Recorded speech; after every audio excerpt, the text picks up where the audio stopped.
Hey everyone, welcome to this explainer of the source material. I'm honestly thrilled we're diving into this today, because we're tackling one of the most fascinating and, frankly, highest stakes mechanisms in political history. We're looking at exactly how ancient Islamic political systems managed the incredibly complex transition of power. So if you love structured, deep dive learning, you are definitely in the right place. Let's jump right in. Okay, so here's the massive question we have to answer. How exactly does an empire transfer power without triggering an all-out civil war? I mean, it's a universal problem, right? Every ruling system faces this threat.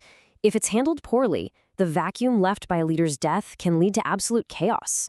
Today, we're going to explore how early Islamic civilization tackled this head-on by looking at the concept of the designated successor.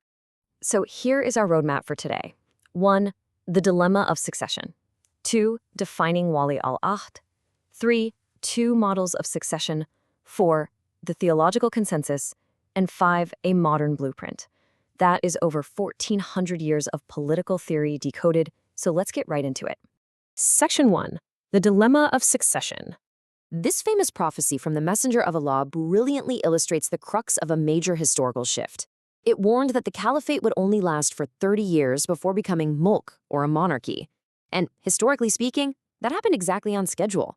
Now, this didn't mean the leader was suddenly a king wearing a crown, but rather that the state would adopt monarchical traits, most notably hereditary rule. And man, this shift set the stage for centuries of political tension.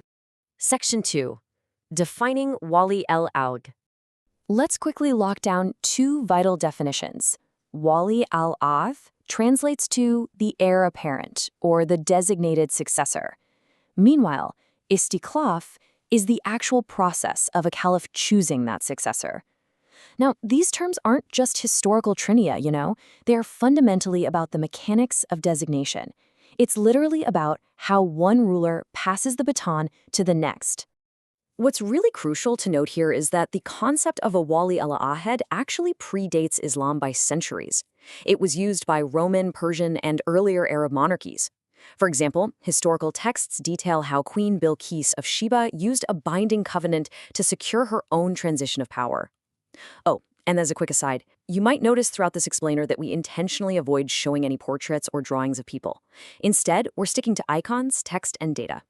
This actually perfectly mirrors the historical Islamic tradition itself, which heavily emphasized the power of the written word and the legal covenant over personal portraiture. Section 3. Two models of succession. History gives us two starkly contrasting methods. On one hand, we have Muawiyah's model, where he designated his son Yazid as his successor. This approach relied heavily on familial ties. It established a hereditary designation, and crucially, it totally lacked broad shura, or consultation with the people. On the other hand, we have the first caliph, Abu Bakr's model.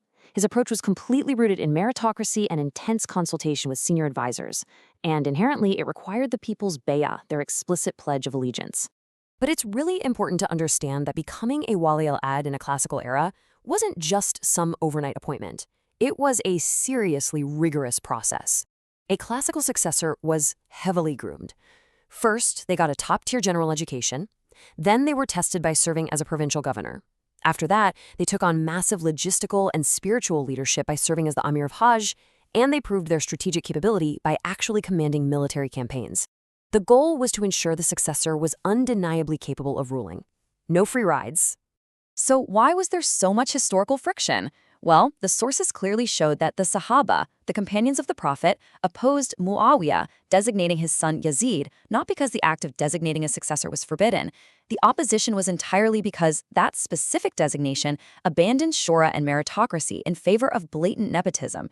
Basically, it was the methodology, not the mechanism, that caused the problem. Conversely, look at how Abu Bakr successfully handled this whole thing. When he fell ill, he didn't just point to a relative. He actively consulted the most senior Sahaba. He then wrote an Ahd, a formal written covenant, nominating Omar. But here's the critical part. That nomination only became legally valid when the Ummah, the wider community, actually gave their bay'ah, their pledge of allegiance, to Omar after Abu Bakr passed away. The ultimate choice remained strictly with the people. Section 4. The theological consensus. The legendary historian and scholar Ibn Khaldun makes this crystal clear.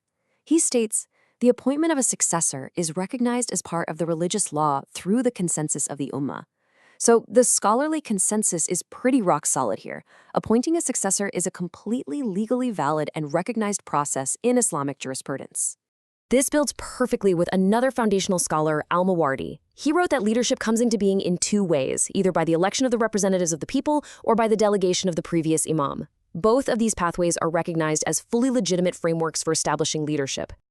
To summarize this theological consensus simply, designating a successor, Istikhlāf, is perfectly permitted. However, it comes with some very strict conditions. It absolutely must avoid familial bias and nepotism, and it has to maintain the spirit of shura, ensuring that the community's voice is structurally included. Section 5. A modern blueprint. Well, in the modern world, shura translates directly to general elections.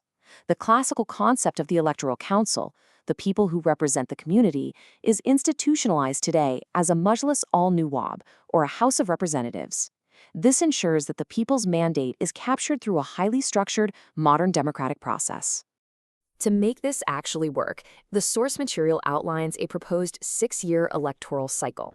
In year 0, you have elections for the governor and the Wali Al Ahd. Then in year 2, elections for the House of Representatives. And in year 4, elections for the regional councils. By staggering these elections, a state ensures a smooth, continuous, and democratic transition of power that totally avoids the chaotic power vacuums of the past. And what about training the successor today?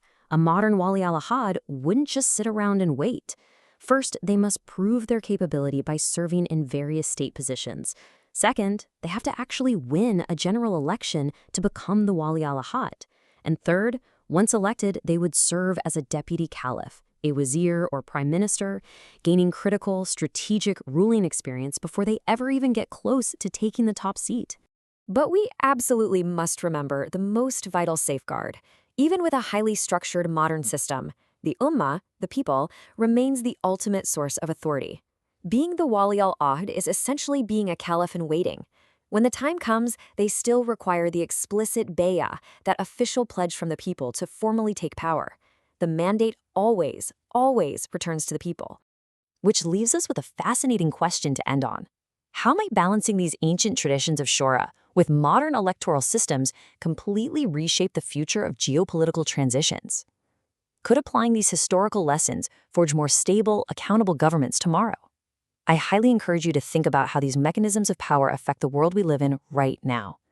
Keep questioning how the past can blueprint the future.